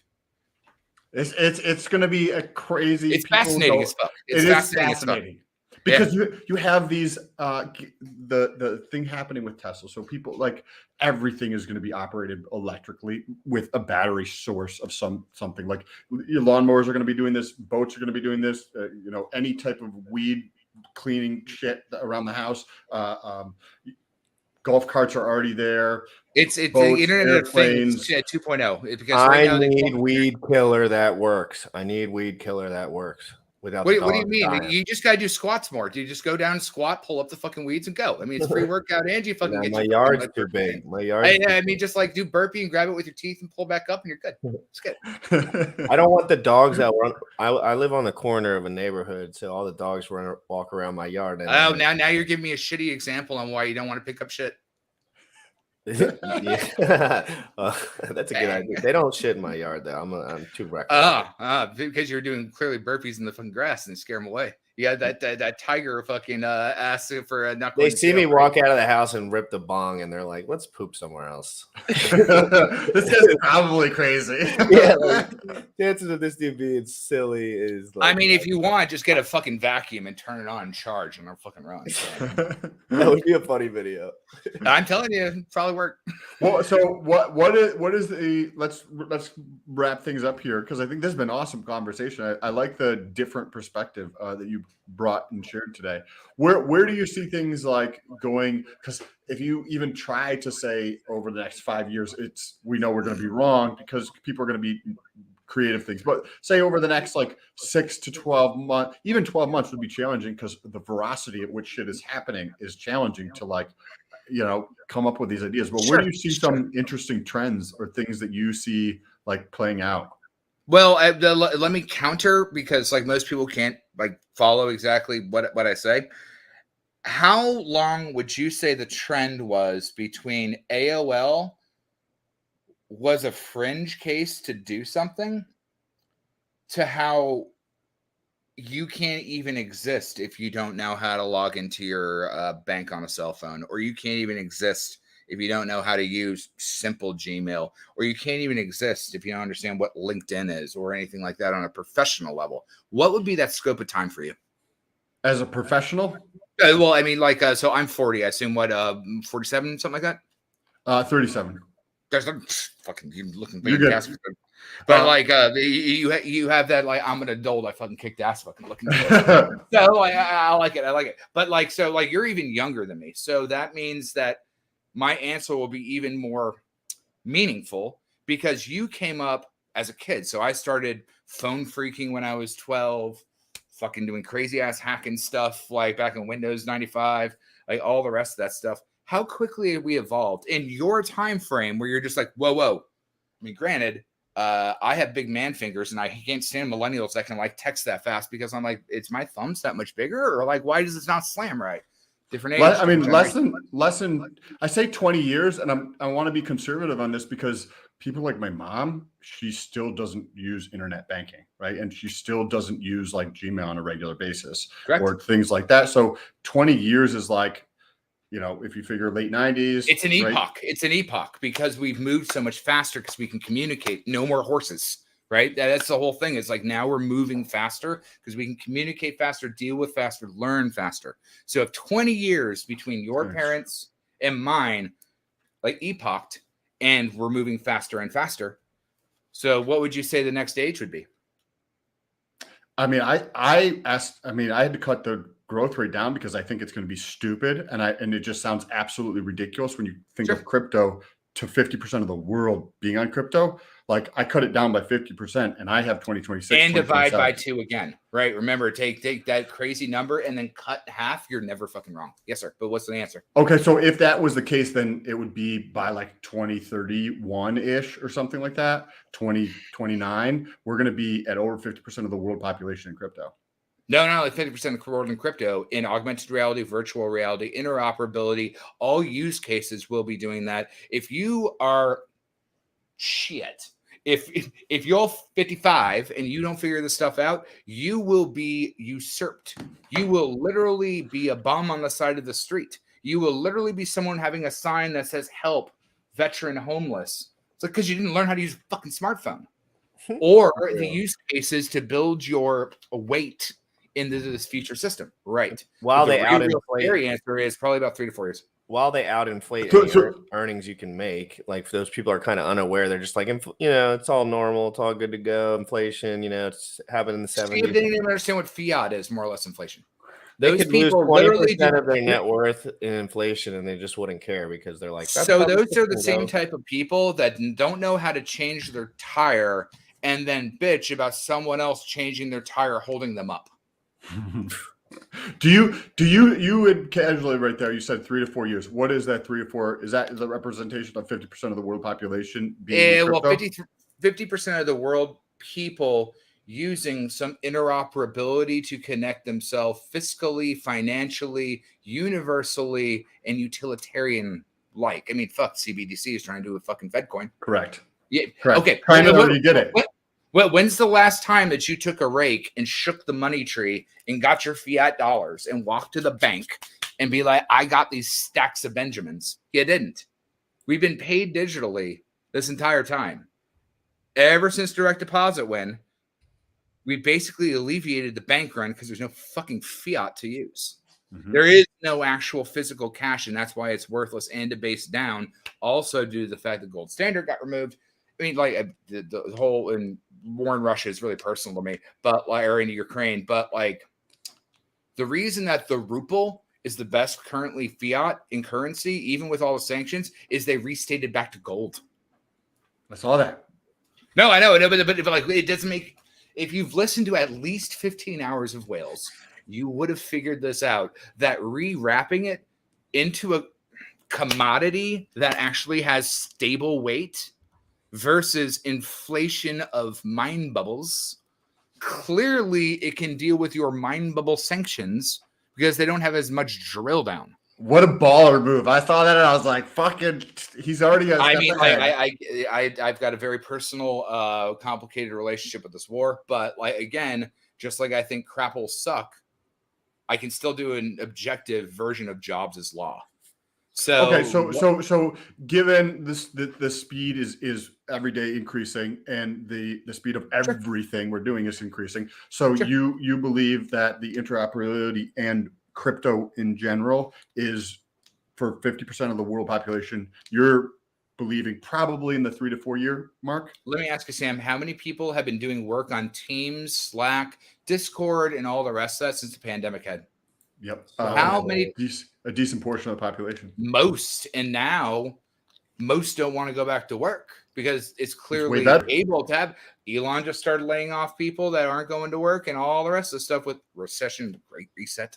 But like the difference is that we've shown for 2 years that we don't technically have to drive into an office.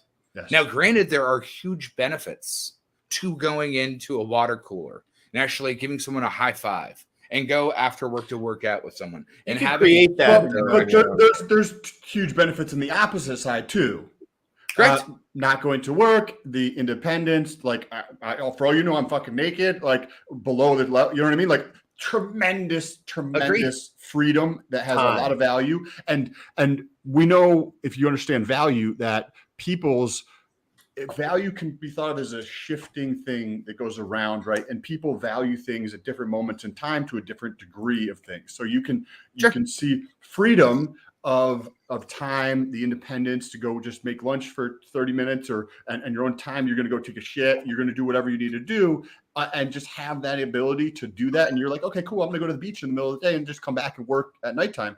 That freedom is potentially over-indexing on that value piece because people have never had that or have felt that they've never had that. The So now they get second a I taste quit of my it. job, that value prop just wasn't there anymore. And I was making but it's still like, well, what he's saying though is the value is intrinsically what it is and how it evolves too. People can complain about something or you can be a victim or a victor.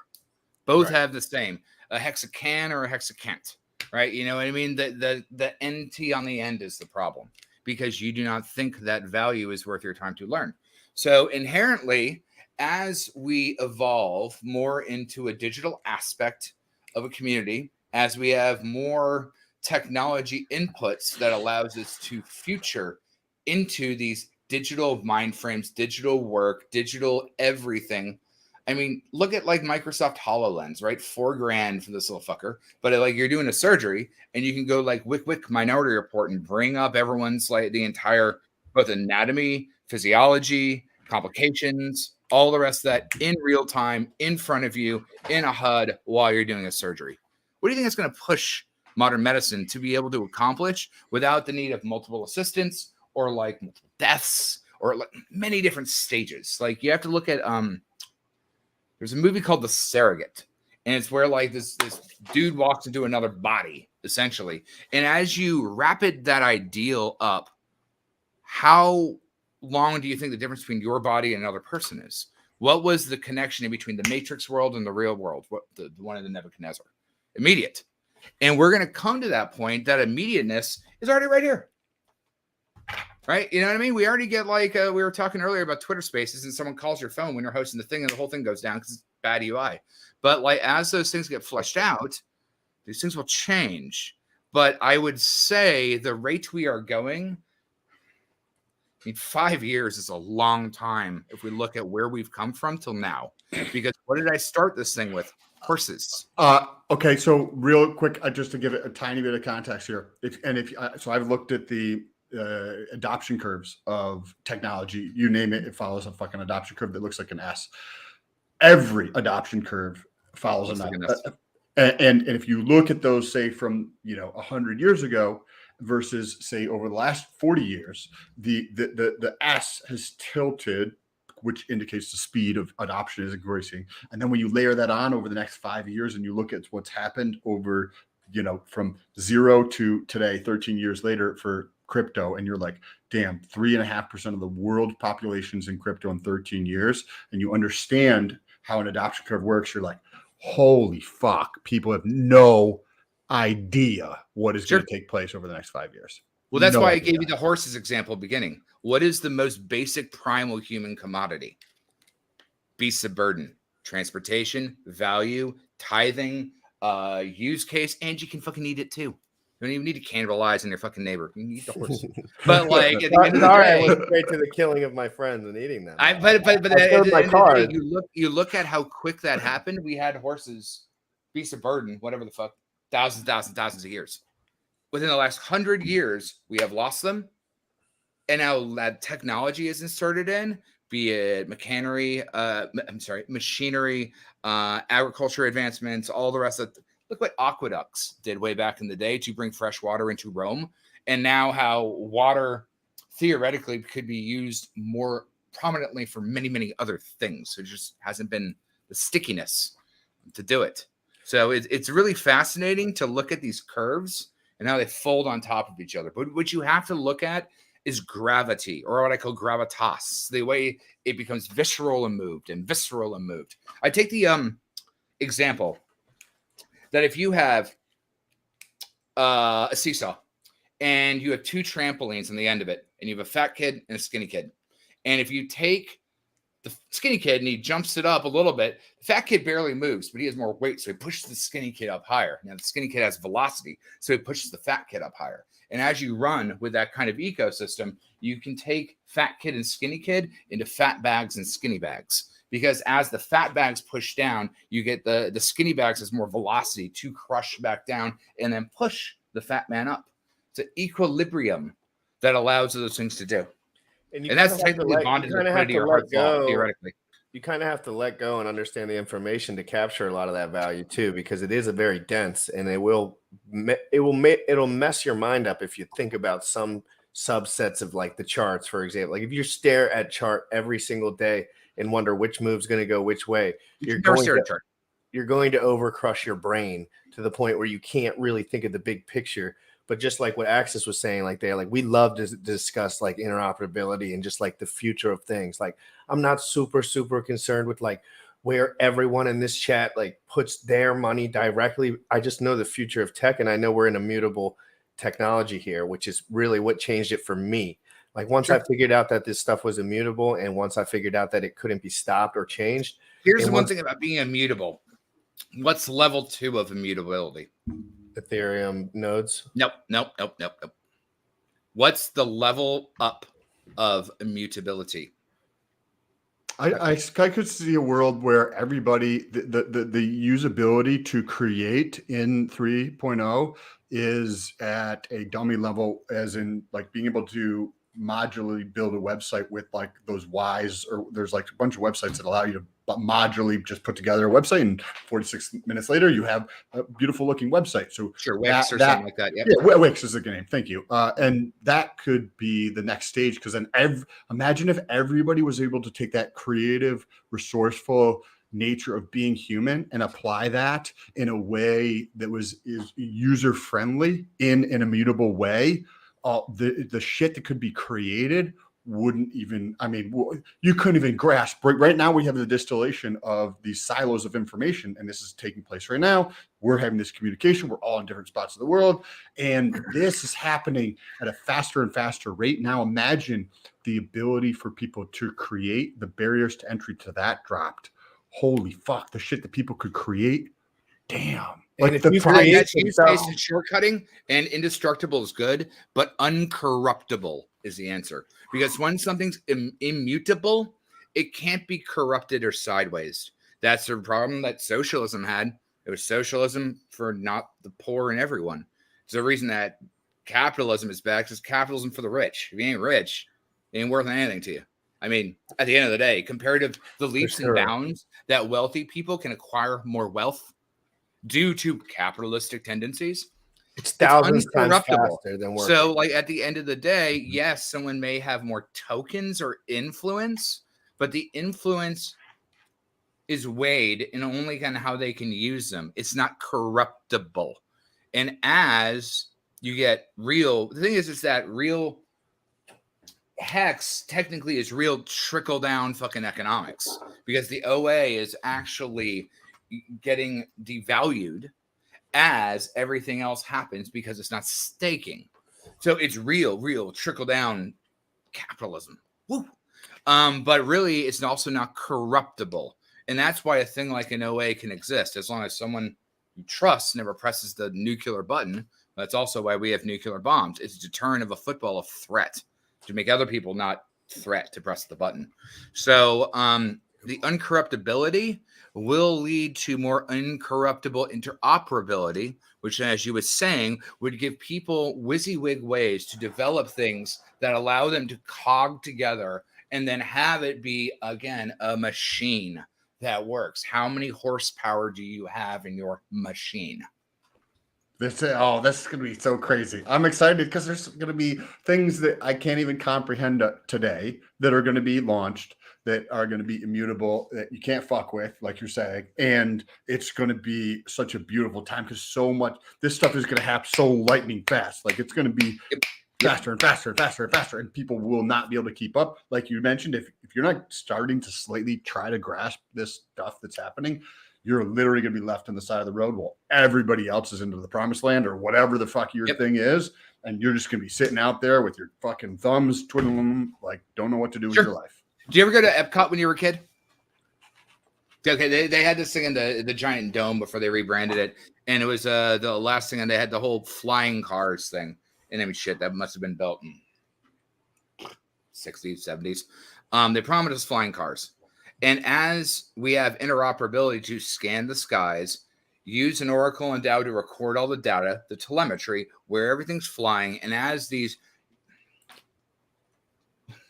little machine like Wallies are running around, they know where they are, and they can like basically move around each other. Because the problem right now is you have a drone that flies next to an airport, it'll fuck up some pilots. Like LAX was just like, oh no, there's a rocket man fucking on a jetpack again. It's because you have human error involved in that. But once you have uncorruptible interoperability, you can harvest that to fast track it to a next level sequence. That's why you can't go from running to being on a hyperloop or in a bullet train. There's stages of evolution. I mean, most people don't realize that technically a nuclear reactor is just a glorified steam engine. It's still hot water heating shit up, but it's using radiation to actually fuel the steam engine. There is no goddamn difference between a steamboat, a steam engine on a train, and a nuclear reactor, except more plugs or the Hedron, more technology on top of the wrapping asset of heating water to turn turbines to make power. It's still the damn same. Just like having an HSI stake is like basically having a hex stake, except it gives you tools in the Leatherman. Just like a nuclear reactor can produce more energy based on watt value because it is an upgraded version of itself. This is interesting. I've gained a much better appreciation for Hedron by going through this conversation, because I like Hedron, and I like the you can tell how good the perception is among people's minds of something when shit gets built around it.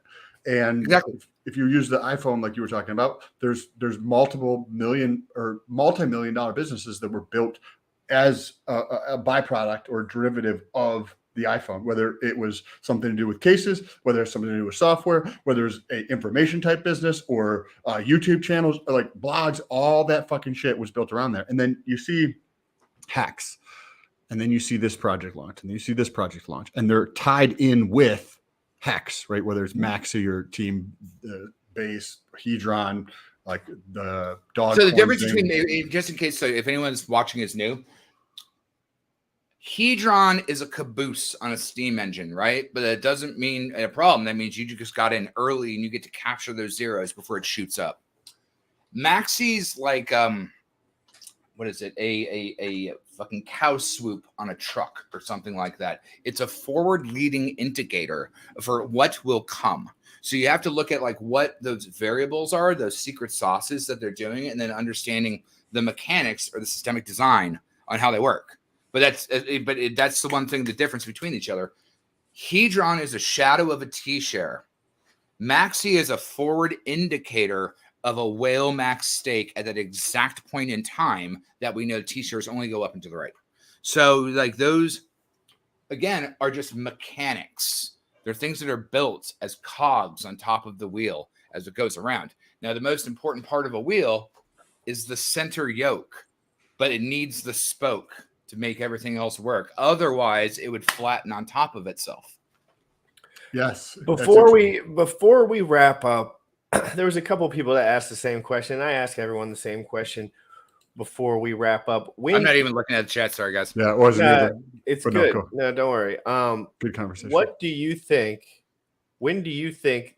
How long do you think this bear market can last as far as sideways action, and how low do you think Bitcoin and Hex can go before we start, finding a floor at some point? Okay. Well, so if you go ahead, Sam, what do you think? No. I want to Yeah, hear me your and Sam opinion. asked this We've talked question about this to many everyone. times. Yeah, I can literally talk forever. I did do outbound telemarketing for 5 years. please. So, this is if you important. really think about it, Richard's calls on 10.5 or 11K have now been iterated amongst many of other people. So I think we will be close to that. But if you actually look at DEX screeners and look at, because the liquidity got pulled. Remember, Hart's Law, and also the juicy, perfect liquidity is how you cook something right. When you turn to, let's say you're cooking a Thanksgiving turkey, do you turn it to 200 on your oven, or do you turn it to like 600? You need the sweet spot in the liquidity to make it work. Now, we know that liquidity has been pulled because you really don't want to be in the LP market during the fork. And we don't know when the fork's going to be. Nebulous. And then all the traders that were fucking around and the dumpers dumping down, that's ratcheting the system. But if you look at DEX strainers right now, it doesn't take a lot of money at all to move it half a cent. In fact, I was posting in my private Signal groups. I'm just like, it's wild just to watch it, because it's just like $20,000 can move at fucking half of a penny. But it's because the liquidity is so removed. And then I was looking something. Again, I'm supposed to be working. I had a bunch of stuff. That's why I hit you up. And I'm like, I got a couple hours. But like, someone pulled an entire pool, I believe, off of like Hex Whalebot might have shed it. I haven't got a chance to poke around in it yet because I was doing my homework to listen to you guys from yesterday.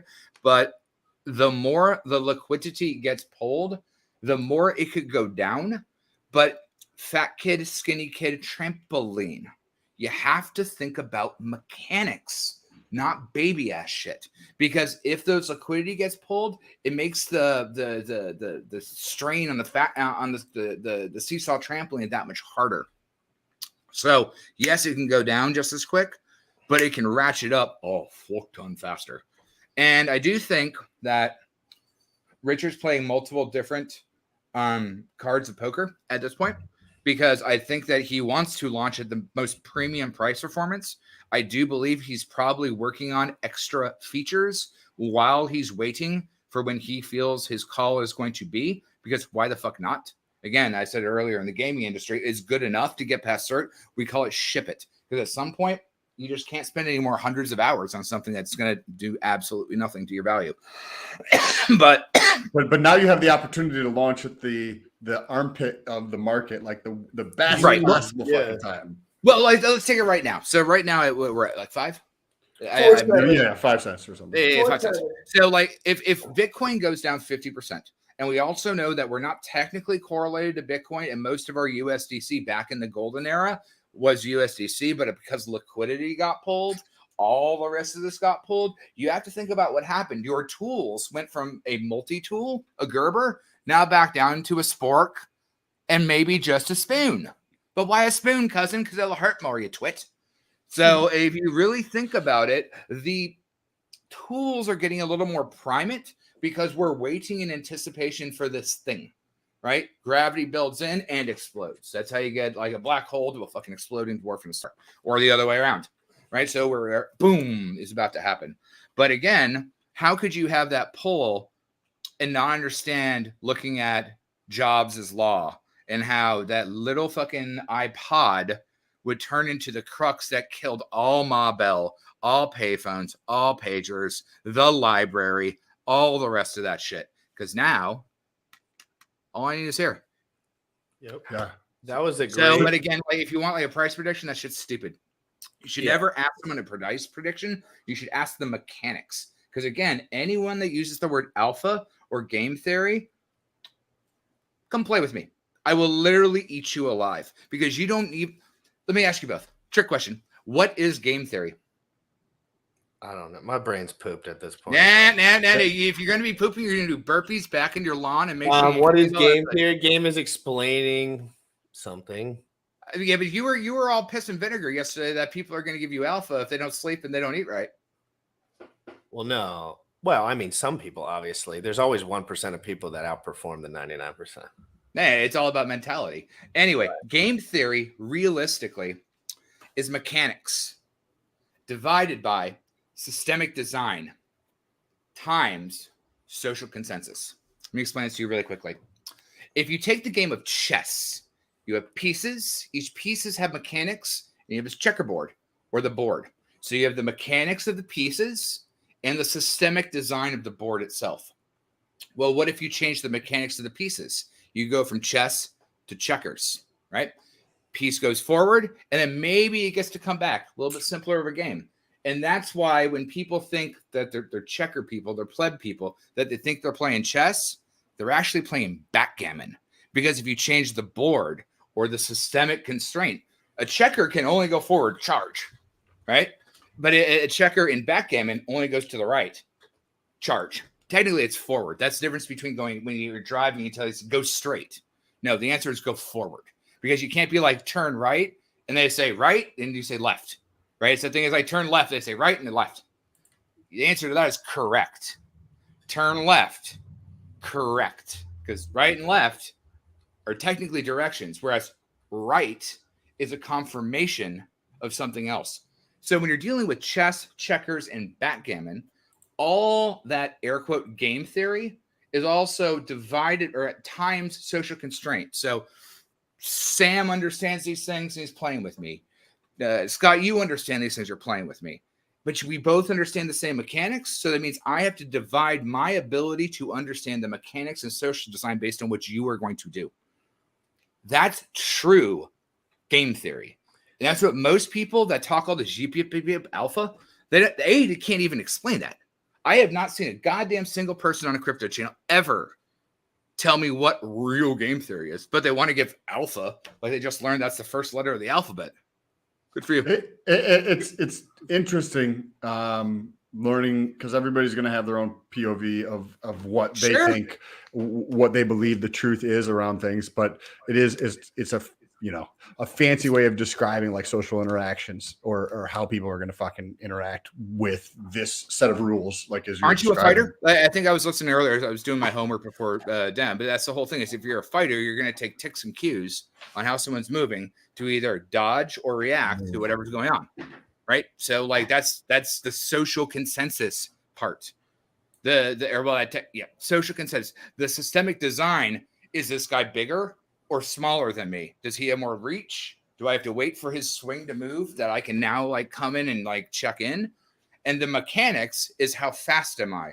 What are our stats to be able to do those things in between each other? You can actually apply systemic game design to anything.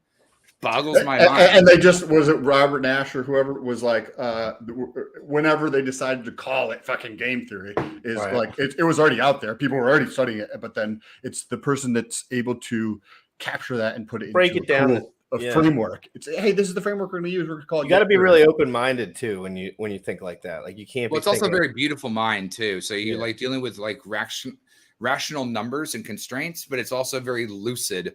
Where ideally, Queen's Gambit versus MMA or whatever. They're capoeiras. Let's not even do fighting because capoeira is a dance. It's not actually a fight. You can use it for that. But I mean, I spin fire. Trust me, if I charge you with a fire sword or a giant dragon staff, you probably would not worry about fighting me. You'd run because a bitch has fire. So, like, you know what I mean? Because that's a leveled up mechanic that you are not prepared to deal with. Be like, you got fire, I running. Right? It's kind of like you see Freddy Krueger or some fucking like weird creepy thing. Be like, I really don't want to box you. I'm out. I think this is a good time to wrap up. Has anyone talked to Bullish today? It's rare that he doesn't communicate. So I have not. I'm technically not supposed to be talking to anyone. I just happen to still be up, and I'm like, you do this dumbass show way early in the morning, which is like in between my 3 hours of sleepy sleep. So it's like 4 a.m. to like 8 a.m. is when like I guarantee I get to shut my eyes and to pretend like I have my life. And I'm just like, oh fuck. Oh, come on. Well, I appreciate very much you texting me, letting me know that you were able to come on the show. It was fun. You guys have a great talk because it's not necessarily about crypto, but it's about mindsets. Mindsets is the most important thing. The other counter to that are mind bullets. It is the slow death that will consume you. Never be stopped by mind bullets. Tremendously. So this has been awesome. I like the unique perspective on the way you see the world, because it's I always enjoy conversations when I enjoy conversation in general, but specifically when somebody has a different point of view or just unique in a way that it allows you to expand or just see things through somebody else's eyes. And I think you did that really well, at least in my opinion, for me. So thank you, acknowledge you for that. Appreciate you coming on. GRC, you want to say anything else? If you guys enjoy the show, check out the links down below. Like and subscribe, and then I'll leave you with one last quote in the what is it? Homer, in the land of the blind, the one-eyed man is king. Say that one more time. In the land of the blind, the one-eyed man is king. And with that, you son of a bitch, Sam. Don't click the buttons. I'm not doing anything. How?